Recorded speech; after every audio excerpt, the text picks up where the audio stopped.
In our session on account structure, we talked about the CenterPoint account hierarchy, with the account type being the highest level. And under account type are account categories that organize the accounts within each account type. And today we're going to talk about setting up your individual accounts. So we're going to go to Setup and Accounts. Your transactions are all posted to accounts. In our list, when we first bring this up, we're seeing all of the different account types. We can expand any one of the account types with that little plus sign and see all of the different categories that are being used under this account type. And then we can expand our account category and see the individual accounts underneath each one of the account categories. There are a lot of different right-click options that you can use while you're working in this screen. If we right-click, we can expand all groups, and that would expand everything all the way down so you can see all of your different accounts all the way down. We can highlight, let's collapse all groups again. Oops, collapse all groups. We can highlight one particular account type, like expenses, right-click, and expand all groups under expenses. So that left all of the other ones collapsed, but now we're expanding all of the different expense groups because we wanted to look at those. Or you can collapse again. You can also do add remove columns and add other columns of information. For example, if I wanted to see the level of my different accounts, we talked about in account structure that you can have different levels of accounts, 3 levels. And the reason for that is the ability to either see all of the detail you want in reports or be able to roll it up and summarize it in a higher level. So if we were to go down to our utilities expense, here's where we have some different levels of accounts. We have a couple level 1s, and under communication, we have some level 2s. And under our one level 2 of cell phone expense, we have a couple of level 3s. You will always enter your data to the lowest level of that postable account. So in this case, you would be entering it to cell phone service and cell device expense. You would not be entering it to cell phone expense. You would not be entering anything to communication expense because those have levels beneath them. But when you do reports, you could roll it up and summarize the reports either in cell phone expense if you were in level 2, or if you were in level 1, it would summarize it at communication. Or if you were at category level, it would summarize it at utilities. So those are some different things that your different levels of accounts can do for you. And we'll show you in a little bit how you create those different levels. Another right-click option is you can sort your list a couple of different ways. So if we click on this, it'll toggle between sort alphabetically or sort by sequence. So currently, I'll show you first. It's sorted by sequence, which is listing your different categories in the order that typically you'd want to see them on a financial statement, whether it be an income statement or a balance sheet. And if you right-click and do sort alphabetically, now it alphabetized my account categories, and it also alphabetized the accounts within that account category. So it's a different way of viewing the accounts for the purpose that you need. You can also right-click and do sort columns, so you can sort it a couple of different ways, first by maybe perhaps name and then level, some different things you can do there. You can do a display all account types and categories. Currently, I am hiding account categories that I'm not using. There aren't any accounts in them, so I'm hiding them. If I click that, now it is showing it. And so I'm seeing some categories with no accounts underneath it. You can also inactivate those account categories under Setup Accounts and Account Categories. But if the account category has no accounts under it, no activity, you're not going to be seeing those anyway in any of your reports. So it's okay whether they're active or inactive. I'm going to right-click again and hide those. And you can also decide how you want your icons displayed. So you can hide the icons and not see them at all. or you can make them larger. We can display large icons like that. And then there's also another option. I'm going to go up to Assets and go down to my Machinery and Equipment. And under Machinery and Equipment, under any of the depreciable type account categories, machinery and equipment, buildings and improvements, vehicles, those are depreciable items. Then you can have fixed asset items under those accounts in the account category. So right now, I am choosing to display items. I could hide items. Right now I'm displaying items. And if I click my plus sign here I'm seeing all of my different fixed asset items. A fixed asset item is not an account. However, it's the postable level in this case. When you do an entry, if you were purchasing or selling one of these pieces of equipment, you would be selecting the fixed asset item. But it is not an account. It wouldn't show up on a balance sheet. It gets summarized by the account that it's attached to. So in this case, all of these items are attached to the planting equipment and would show up on the balance sheet as planting equipment. So those are some ways to display those here. You wouldn't be, if you highlight a fixed asset item, you'll notice the Detail tab is grayed out. You can't edit it from here. You'd have to go to Set Up Fixed Assets to do any editing on this item, but it does allow you to display it and see what you have underneath there. Now we're going to create a new account. So down at the bottom of our list is the New button, and we're going to go down to Expenses, and under Insurance Expense, we want to add an account for insurance crop, because we now have a crop insurance bill. So we're going to click our New button to create a new account. And the abbreviation is used in CenterPoint as a way to look things up quicker, a way to order things in a list by abbreviation. And you have some right-click options here if you want to make sure you don't have a duplicate abbreviation. There are a couple of options, either warn if duplicate or no duplicates allowed.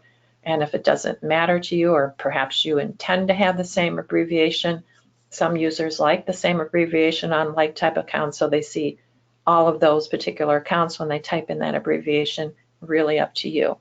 So we're going to put in an abbreviation here for crop insurance. And we're going to put in an account number. And account numbers are optional also. And the account number, the way this is formatted, is a preference that you set under File, Preferences, and Account Settings. And then go to your either application if you want it for all databases, or your database tab. In this case, we're in application. And based on these characters in our little code here, you will enter the characters to define how you want that account number to be maintained. So in this case, we have 6 nines. That means we can have up to 9 digits, but 9 digits are not required. It's just allowed. If we had 6 pound signs, then it would be required. It wouldn't let us go on until we put in 6 digits. Or there's other ways that you can manage. If you're using alphanumeric in your account number, you can do that. Or if you wanted a dash in here, that you had 4 numbers with a dash, you could format it like that. However, whatever works for how you're doing your account numbers, or perhaps you need to match to your accountant. When you have that done, then you can click Save. There is also an option to display your account list in Setup Accounts as a flat list. So instead of like now where we're seeing the hierarchy of account type, account category, and accounts, you would just see your accounts all listed flat, and you would order it either by account number or alphabetically or by sequence, however you wanted to do that. And if you wanted to do that, then you would set this at yes and save, go out of your accounts, come back in, and you would see that as a flat list. There are other options on accounts, and we'll go over that in a session for preferences on accounts. So we're going to go ahead and click Save here. And back at our account, we're going to type in crop, or let's do insurance crop, and it is in the account type of expenses. You could do your lookup also and see your lookup of all your different account types. And the category that we want to go to is insurance expense. And this time we're going to leave subaccount of empty. I'm going to show you on those utility communication accounts how the subaccounts work there. But we just want this to be a level 1 account. And if you want a level 1 account, then subaccount will remain empty. Down at the bottom, if this particular account maintains a unit of measure, which this one doesn't, you could fill in your unit of measures, and your unit of measures are a list that are maintained under setup and then general and unit of measures, and you can add to that list also. We're going to leave that empty, and then we can go to the detail tab. It says that we used that already. Okay, we're just going to go ahead. We could change that at that point, but that's what happens. I have warn if duplicate, and I have another account in there somewhere that uses that same abbreviation, and it warned me. Okay, we're on the detail, and on the detail of an expense account under this category, there aren't any additional details. If we were in an account like an equipment loan, we would see a lot of details here that maintain accrued interest selections and interest rates and type of payments. Now we're going to go to the prices tab. Each account will have a prices tab. And this is typically if you're using a revenue account. And I'll show you that in a second where price would be maintained so that when you're entering a transaction, if you have a price in there, it's going to grab that when doing that transaction. Units of measure, I'll show you that also, is used in an inventory type of an account where you're purchasing and reducing inventory. And distributions is a feature in CenterPoint that allows you to distribute your amount of this particular expense by a formula to different production detail combinations. So you can have as many different distributions that you need for different purposes. But if this is an account where you don't know what it's for right at this time, and you want to maintain details for profit center and production centers and the different pieces of detail, that can be done with account distributions, and we do have a session for that also. And now we're going to go to the templates tab.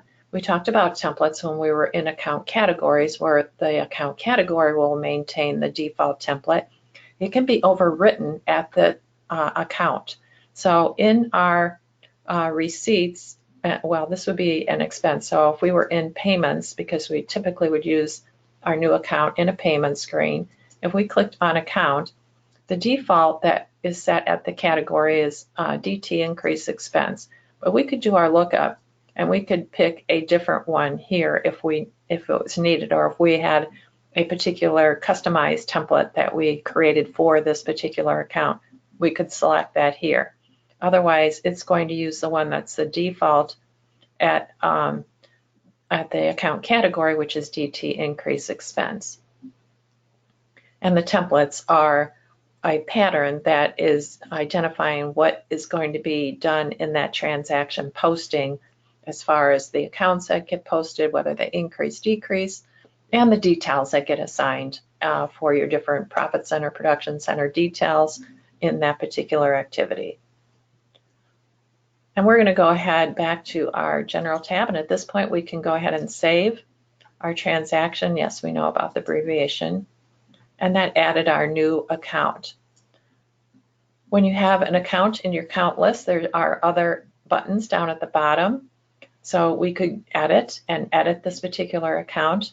We could delete this account. So because we don't have any activity to this account, it would let us delete this account. If it sees activity, it won't let you delete it. It'll give you a warning that there's already activity, you can't delete it.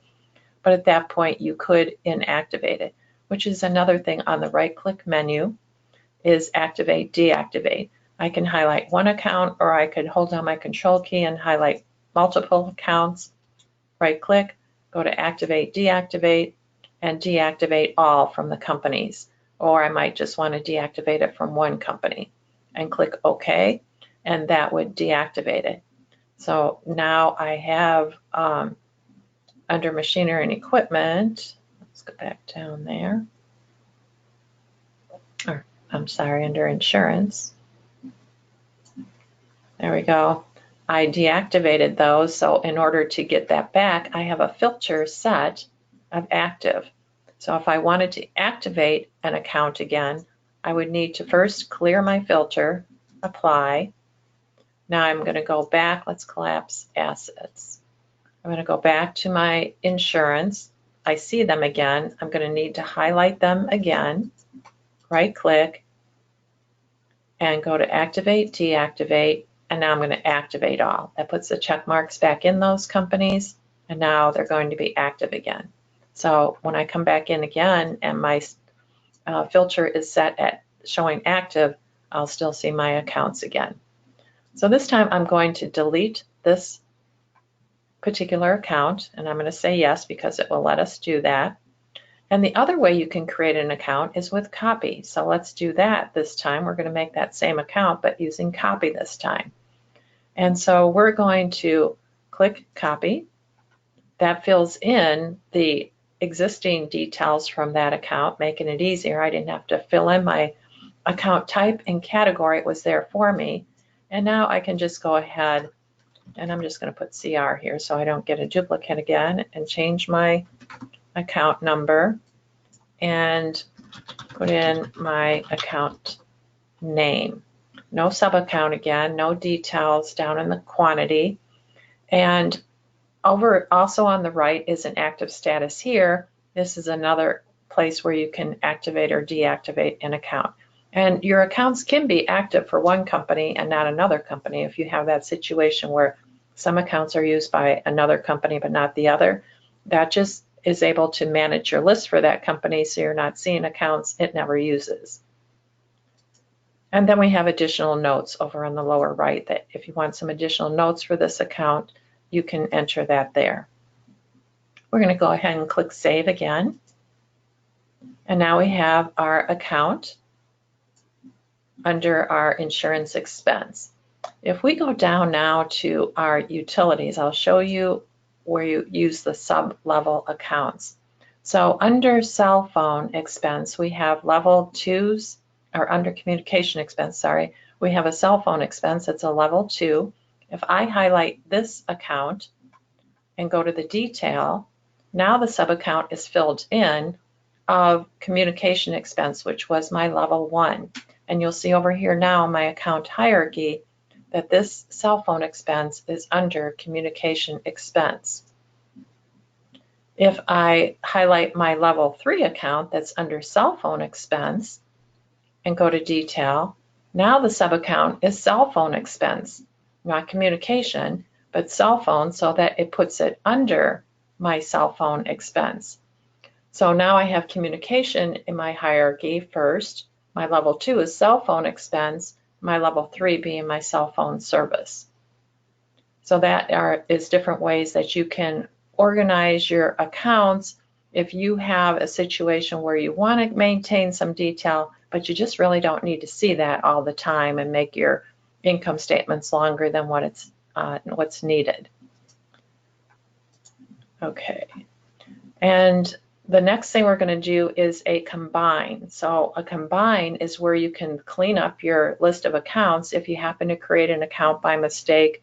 You were in a transaction created account because you forgot you already had it, and now there's activity to both accounts, but they really represent the same thing. Then you can clean that up with the combine. So if we go up to our travel and meetings, we have 2 accounts here, travel and meeting, and then we have just a plain meeting. Well, we don't need the meeting one. So we're going to highlight the one you want to remove first, and then click your combine. And in your combine, it will only let you combine 2 like type accounts. So I would not be able to combine an expense account to an income account. I have to be in a like type account. But I can find my travel and meetings. I typed in my abbreviation there for travel, and find travel and meetings. Click OK. It's going to warn you that this is what you're selected to do. Do you want to continue? And you're going to say yes. And when I do that, my meetings expense disappears. Let's go back down there. and I'm left with the travel and meeting expense. So all the activity that went to my meetings expense now got merged into travel and meetings. Whenever you need to make any change on your accounts, if you don't like the title of the name or the abbreviation isn't working for you, you can edit these whenever needed. So you can edit an account and you can change whatever you need to in this account. It's all cosmetic. The account activity is really getting stored by an ID in the background that you can't change and you can't see, so that if you make changes on the abbreviation, the name, the number, it's not going to disturb the activity that's going to it. It always will stay maintained. You can also change it to a different category. So if I didn't want this account in supplies expense, maybe I wanted it in repairs for some reason, I could switch the category, just do my lookup, it'll give the ones that are available, and I could switch it at that point. I'm going to go ahead and cancel here. And now I'm going to show you account where we're using the prices tab. So I'm going to go to my revenues. Let's collapse expenses, go to revenues. I'm going to select my sales of other raised items. And I have an account here of sales of Golden Delicious. And I'm using the prices tab. So in my prices tab, you can keep prices by each one of your different companies if you have different companies. And over here, I've put in a default unit of measure price. That will use that default on any particular name that I haven't defined here. I check the box to set prices by name, and that allowed me to do a grid of the different customers I typically do business with and put in what their unit price is. And what that does is that when I do a receipt using this account of sales of Golden Delicious, I can use a template. I'm going to go over to templates now, and I'll show you that on the template that I have set for this one is not DT cell raised inventory, it's the Q1 price one. That template is now doing a calculation of you entering the quantity. It pulls in this price that we've set and calculates the dollar amount for you, so you didn't have to figure that out. The template is doing that for you. So that's another thing that templates can do for you, is have formulas in there to calculate. So that is using the prices tab.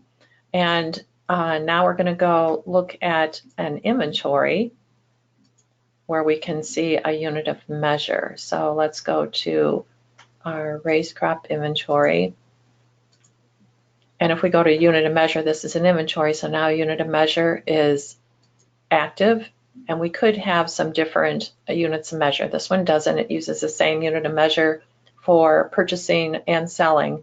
But you could have a conversion factor that if I were, perhaps this was an inventory that I stored in bushels, but I sold in ton or something like that, then I could have that conversion. And it would do that calculation, then use the conversion measure needed depending upon what activity you're doing, if you're selling or you're purchasing. And there are some sessions also that help you with unit of measure. So those are some different things that you can do with your accounts, and they are then ready for doing activity in any of your transactions. Your accounts can also be created within the transaction. If we real quick go to a payment screen, you can also create a new account right here by right-clicking in the account field and go to new account.